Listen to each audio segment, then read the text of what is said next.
It was like standing on the edge of a building, and I needed to jump to get out.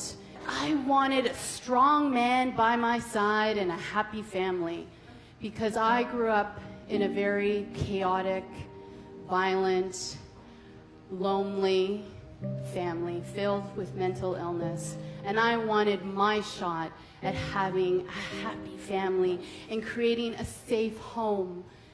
But that dream crumbled one afternoon when I was breastfeeding my 4-month-old, and my fiancé kicked an ottoman across the living room floor, and we locked eyes, and that moment hung in the air, and I knew it was over, because I would not recreate my childhood for my daughter.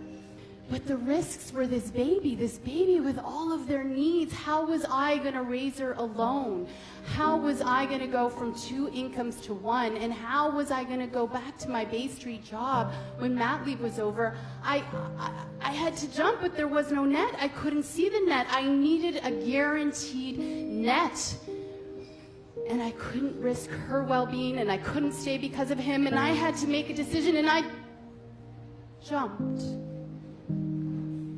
And the net appeared. The net appeared in the most miraculous way, in a way I couldn't have even put together myself. A couple of weeks later at 1 a.m., there's a knock on my door, and it's my sister, and she's leaving her husband. This was a very good thing. And now I had somebody who would live with me and help raise my daughter, and we would create a happy, loving home.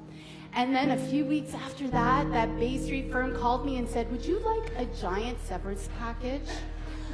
Stay home with your baby for the next 15 months, and we know you want to be a certified life coach, and we'll pay for that course." And I was like, yes and yes.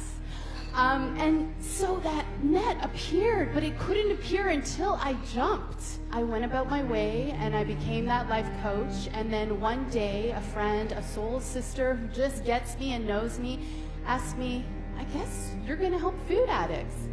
And I was like, "Food addicts? No, I can't help food addicts. That's very complicated. I have nothing to offer them." Yes, I had lost over 100 pounds 14 years ago, and I was a recovering food addict, but I can't.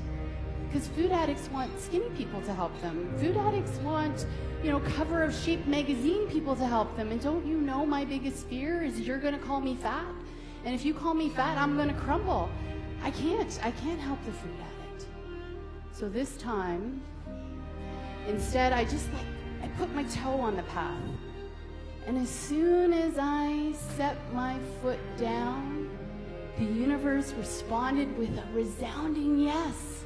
And the opportunities came, and the partnerships came, and the doctors came, and I was able to create Ontario's first outpatient program for food addicts. And I helped create Canada's first residential treatment program for food addicts.